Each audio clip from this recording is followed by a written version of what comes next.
Hi, ಇವತ್ತು ನಾನು capsicum ಮತ್ತು ಬದನೆಕಾಯಿ ಮಿಕ್ಸ್ ಮಾಡಿ ಒಂದು ಪಲ್ಯ ಮಾಡ್ತಾಯಿದ್ದೀನಿ.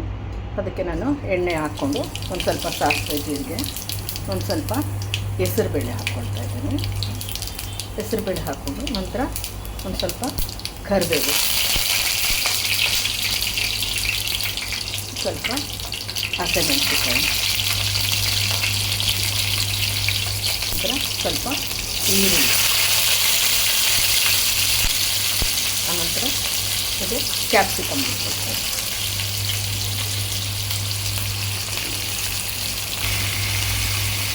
ಈಗ ಇದನ್ನು ಒಂದು 2 ರಿಂದ 3 ನಿಮಿಷ ಚೆನ್ನಾಗಿ ಫ್ರೈ ಮಾಡ್ಕೊಬೇಕು.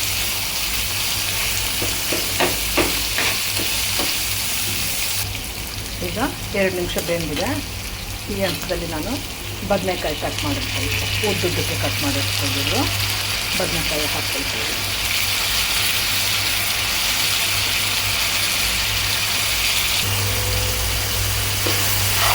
ಬದನೆಕಾಯಿನ ಚೆನ್ನಾಗಿ ಮಿಕ್ಸ್ ಮಾಡ್ತೀವಿ.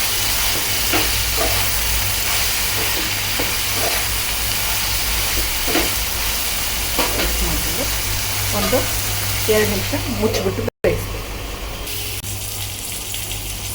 ಈಗ ಇದು ತರಕಾರಿ ಚೆನ್ನಾಗಿ ಬೆಂದಿದೆ.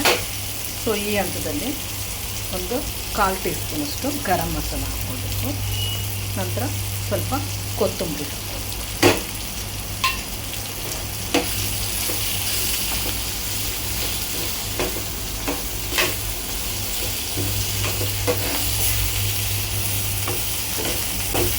ಈಗ ಸ್ಟವ್ ಆಫ್ ಮಾಡಿ. ಈಗ ಪಲ್ಯ ರೆಡಿಯಾಗಿದೆ.